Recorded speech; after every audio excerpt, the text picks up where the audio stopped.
Hey, what's up YouTube? It's Shane, and you're watching Lowkey Arcade, where we drop quarters so you don't have to. Today we're going to look at 3 different games, 2 bangers and one, you'll see. So first up we have Sands of Salazar. It's an isometric RPG from Han Squirrel. Pretty interesting loot-based gear system. Keybound skills, much like a MOBA or something like that, or an MMO. The character talent leveling system is pretty robust as well. So there's an overall large world map and then smaller location maps with various points of interest that you interact with, and will then either clear that dungeon or interact with that town to recruit troops or buy items. In terms of style, this is the strength of the game. The animated cutscenes are fantastic. The pre-designed avatars are great. The only downside is that the other avatars in the game, or the custom avatars that you make, kind of feel like a Flash game from 2004. The points of interest on the map are also really well drawn. The environments sound great. The music's great. The only problem with the music is when you're in one area and you have to grind, you kind of feel like you're bashing your head against the wall because the song just constantly repeats. In terms of playability, all in all, this game does run fairly well. There aren't major frame rate issues or crashing, but it kind of seems like their goal was to combine a bunch of different genres. So like dungeon crawling, a JRPG, a grand strategy game, and I think it probably would have helped them to pick 1 or 2 and not try to grab like 3 or 4 different genres. The other issue is you're going to grind. The hook of this game is to build an army and battle other large parties of enemies. So the only way for you to recruit or upgrade your units is with money or gold, and you're going to run out of that quickly, especially in the first area. So then you go to the second area and hope maybe you can fare better there, but you have to buy a trading permit to even deal with the vendors in those areas. So it kind of, it's kind of like a weird gatekeeping with the money. Speaking of gatekeeping, there's definitely some weird gatekeeping with the levels. So the first area you get to, I was able to gain 4 levels in about 2 hours, maybe an hour and a half. I spent a lot of the beginning part of the game kind of trying to figure out what to do. But once you progress the main storyline a little bit, the first mission's like, get to level 3. And then you go to the next area and the guy's like, hey, meet me south of the first town that you go to. So when you meet south of there, the dungeon is like level 17. It's like, okay, well, how are you supposed to, in the first story mission, go from level 3 to level 17? So there's a little bit of a disconnect there, and I'm sure they want you to explore and grind, so that they're trying to push you to look around the area, but at the same time, this game doesn't hold your hand, which is nice. They respect the player, but it'll take you 20 to 30 minutes to kind of get your bearings on what you're supposed to do, what the menus do, like the different mechanics. There's a day-night mechanic. So again, it leads you to explore, but the level gatekeeping is pretty rough, and you can get killed right away. So I got right past the first town you go to. I was probably level 2 or level 3, and there was a caravan in the road, and I was deciding to help the caravan, and a whole party of people wiped my entire army, so that kind of sucked. But in terms of replayability though, there are multiple main characters. I think there's 5, and they each have their own kind of skill sets on top of the levels that you can, the skills that you can actually level up. So essentially you could probably play this 5 or 6 times and have a different experience each time. So on the recommendations, so who would love this? Anyone that's really patient and doesn't really care about polish or high fidelity graphics. If you enjoy the Tales series, Tales of Symphonia, Tales of Berseria, Tales of Vesperia, it's kind of that style where there's a large map and then you interact with things on the map and it takes you to another level. By no means is it as polished as a Tales series, so please don't take it that way. Also, if you like grinding, sinking hours and hours into the game, this is for you. And I think they boast it's 100+ hours. I think that's with all the character playthroughs, not just one playthrough. But I mean, it is a fresh take on an antiquated genre, but at the same time, with the 2004 addictinggames.com flash graphics, it doesn't really help out at all. You should stay away from this if you don't like grinding, or you like being told where to go, and that's not a negative. Some people really like having that go to point A, go to point B, that sense of accomplishment by just completing tasks. I don't think this is the game for you. Again, if you don't like older style graphics, this is gonna be a no-go. Or if you get randomly annoyed by difficulty spikes, stay away.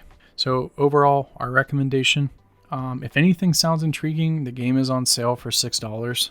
So, I mean, pick it up. But the game didn't hook me at all. Like, I won't be sinking a ton of time into this. So I really wouldn't recommend this to anyone.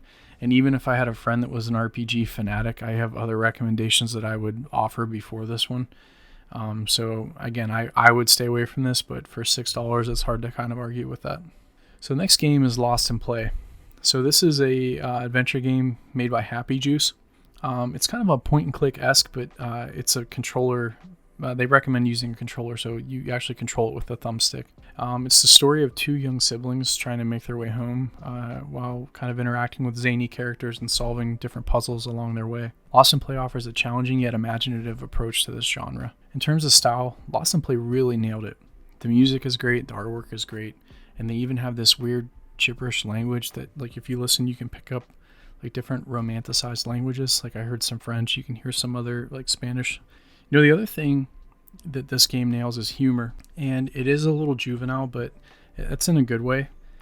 They are kids, so like there's a scene where one of the characters that you see routinely throughout the game kind of gets his underpants pulled off by a giant crane, which sounds crazy, but they kind of do a spit take look at each other, and then they kind of look back at the camera. It's pretty funny, but it just kind of shows you that there's a lot of interaction between the characters, the environment, kind of addresses their feelings. Like in the beginning, the brother kind of just wants to play his Game Boy and be by himself, and it seems like the sister's trying to, you know, get him to play and like pay attention to her. So it's pretty interesting, especially if you have siblings. You probably understand that sentiment.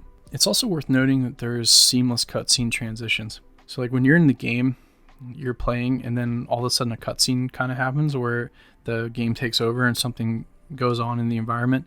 And honestly, the first couple times it happened, I thought I was actually controlling the character. That's how well done it is. A great example is like the first opening scene. You walk past a mirror and you see something, and then your character stops and then goes back to the mirror to inspect it.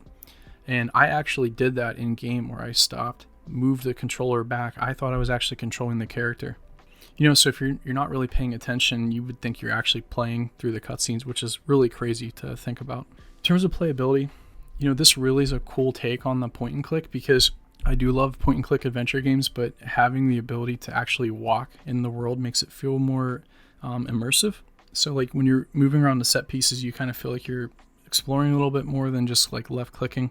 The puzzles are pretty simple logic puzzles, but they're often strengthened by kind of your imagination and the imagination of the characters of kind of what's going on around them. So like there's different themes.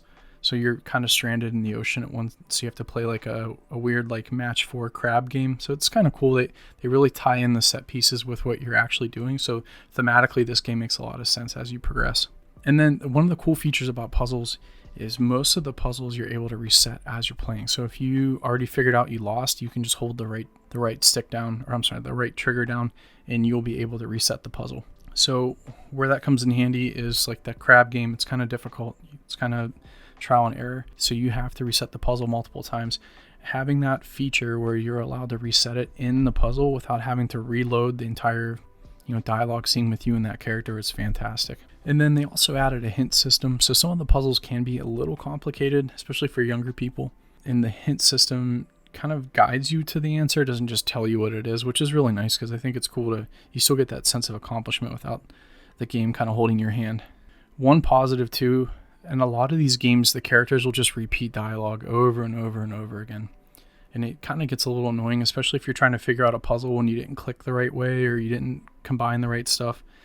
This game does a great job. I think a lot of that has to do with the gibberish language, because when you like click on something, it's not English dialogue or whatever language you speak. It's not the same dialogue over and again. It's kind of different because they use that weird like Simlish kind of speak. And then they also, if you're doing a puzzle where you have to find multiple items, the game will actually combine the items for you. So you don't have to click in the menu, click in another item, combine it, and then click it again and combine it. So it really respects your time. It wants you to spend time enjoying the environment and not sitting in a menu trying to figure out which two things to combine.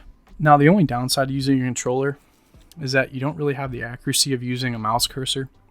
So there were a few occasions where I know what I have to do, but trying to find the exact spot to stand in to get it to work was kind of a little frustrating. But once you kind of figure out where the hitbox is for your character, you kind of adjust to it pretty quickly. So all in all, I think this was a breath of fresh air for the genre. This game is enjoyable from the get-go, and I think it's a solid addition to anyone's game library. You know, this could be a positive or a negative, but the game is only a few hours long, so I think it's like 2 to 4 hours. So who would love this? Definitely parents looking to play a game with their kids. There's like not adult stuff, but like preteen kind of humor. So I don't think you would have to do a lot of explaining. Fans of the adventure point and click genre would love this game. And honestly, we spend a lot of time on these games as service. It can almost be like a job for us. So something like this is a great palate cleanser. Just helps you kind of feel refreshed. You can beat a game in 2 to 4 hours, and you feel a sense of accomplishment. So who should avoid this? I think people who truly get frustrated by puzzle games. I think this, because they're trying to do crazy takes on simple logic puzzles. So if you get frustrated with that stuff, I think you should stay away from this. Also, if you're not looking for a relaxing game, like a relaxed pace, don't play this. And then also people who don't want to spend $20 on a 2 to 4 hour game. That's okay with me, but I think you should kind of take your own budget into account. If you only have $20 and you want to get a lot out of the game you're buying, this might not be for you. So our recommendation, definitely pick this up. It's fantastic. I had my video recording actually crash the first time I was playing this, which is how I figured out that I wasn't actually controlling stuff in a cutscene. And even when I had to play it again the second time, it was fantastic. I loved it. So I think it's a great recommendation to anyone. And if this is on sale at any point, definitely pick it up. It's definitely worth the money. Okay, so next up we have Bright Memory Infinite. And this is a first-person shooter from FYQD Studios. First off, this game has unreal graphics for an indie title. I mean, it's breathtaking what they were able to do with this game. The fast-paced combat feels amazing. There's moments where there's like wall running, different tools you kind of use, and the style that they use, it's really fast-paced and fun. The theme is great. They deal a lot with like time shifting. There's a black hole in the beginning, so it really plays on the ideas of like time travel and kind of being like dimensional warping and shifting. So the enemies are styled very well, the past and present. So you will fight enemies from ancient China or present day. Both are styled very well. The armor on the ancient Chinese warriors are pretty cool. And then the soldier look, it's like a futuristic, really cool. It's really well done. This game does have English voicing, which is great. A lot of games, like indie games that are not from America or Europe, do not have English voicing. So this was really, really cool to find out that it did. The only drawback is, why Shelia. So it's the main character's name. They could have picked literally anything like Shelly, Sheila. I don't know. It's a weird name, but I guess it grows on you. Finally, with style, the environments are great. The moving around the open world, it's like a broken down Chinese city. Like the black hole's like crushing the environment. So it's really, really cool how they design the levels. The game feels fluid. The animations can sometimes get bogged down due to the slow motion mechanic. When you kill the last enemy, the game goes into like slow-mo mode, right? And I have the terrible Call of Duty habit where I'll fire 5 bullets and reload my gun. We all do it. Don't pretend like you don't. So the problem is after you kind of shoot the last guy and you hit reload instantly because you're like, oh, I'm done. I'm going to reload to go to the next area. The game kind of chirps a little bit. Like, it doesn't really want you to do that. And it lags just for a brief second, right? But with that said, it is very fluid while you're playing it. Even the first-person swordplay is great, which it's really hard to get first-person swordplay down, especially because the animations look weird from your perspective, And then you can actually upgrade your weapons. You can upgrade your sword. You can upgrade other things. And then after upgrades, the sword is like fantastic. It feels so great. It's such a cool addition to this game. Oh yeah, there's a grappling hook like Sold. You can grapple through levels. It's awesome, right? And then the coolest feature, which I think is like every game should have this with a sword, you can literally deflect bullets and kill people, like full stop. Like I'm just going to stop for a second. You can deflect bullets and kill people. You could walk through an entire section and just block bullets. And if you time it correctly, it's like an instant kill. Or if you hold it, it kind of like deflects it where you're aiming. It's so cool. It feels so great to do. Definitely, this game runs better on a mouse and keyboard. Like the ability to free look with the mouse is fantastic. The aiming's great. The problem comes in when you need to use like the melee combat or have to combo like a quick guard with a like knock up. The controller really fits that style of play. If this was just a straight shooter without melee, I would say definitely play it with mouse and keyboard. I had to use the controller to be able to use all the functions I needed, especially like the dashing, and then there's also like a telekinetic ability that you have. So there's almost like too many abilities for the keyboard. But the problem with the controller, though, is it has snap aiming, like the old Call of Duty games, and it's really aggressive. So for you to play this game well on a controller, you really have to spend some time in the menu kind of tweaking some stuff. Definitely you need to change your ADS movement speed or like the look speed, and then you have to change your actual look speed when you're not aiming. But after 10 or 15 minutes, I think you get a hang of the snap aiming, and you get a hang of like how the controller kind of controls the camera and the perspective. Look, this game, it's great. It is short, but definitely worth looking into. The fluid movement and combat definitely shine, and I think it outshines the weird story. The whole black hole time space continuum thing is kind of weird, but I think definitely if you kind of go into this with like, hey, I'm just going to play this at face value, it's a fun game. It's a fantastic shooter. So who would love this? Any FPS fan, right? Again, it's fast, it's smooth, the gunplay feels great, the sword play feels great. If you're just looking to sink a few hours into something that's just fun, then you can just kind of just play it. I think this is definitely for you. When I was playing this, I had a lot of thoughts of the old game Black for PS2. So I think you should check it out. Definitely avoid this though if you hate shooters. Like this isn't the one that's going to change your mind. If you don't like first-person shooters, don't play this. So like if you're like, oh, I love sword combat, like just stop, don't. If you expect crazy depth, like if you're expecting a Call of Duty campaign, like this is not going to be that. So just kind of temper your expectations there. It looks like a Call of Duty game, but it definitely doesn't have like the full 20 or 10 hour storyline that you're looking for. And also if the Eastern style of writing, I know that seems kind of weird, but a lot of people don't like the like Japanese or Chinese style stories. It's very like fantastic. Like it has a lot of crazy things kind of happening while you're like the protagonist and trying to fight it. I personally like that, but if you're not into that kind of story writing and storytelling, I think this probably is definitely a no-go for you. But, our recommendation, give it a shot, right? It's a great shooter. And honestly, it's just fun. Fighting enemies, deflecting bullets, especially deflecting bullets, it has a grappling hook. You just don't set your expectations super high. This was supposedly one person making this, right? I think he had help with some assets, but all in all, it was just one guy. If this is on sale, I think it's a must, which it is on sale right now. It's $15. I think originally it's $20, but definitely if you have some, $20 burning a hole in your pocket, I think you should give this a shot. It's a lot of fun. Well, that was our first episode of the Lowkey Arcade. You can check in with us at dynamismedia.com, where we'll be posting full reviews of games. We'll also have other content to enjoy, different podcasts and different YouTube content. So please subscribe, check us out. This has been Shane with the Lowkey Arcade, and we're out.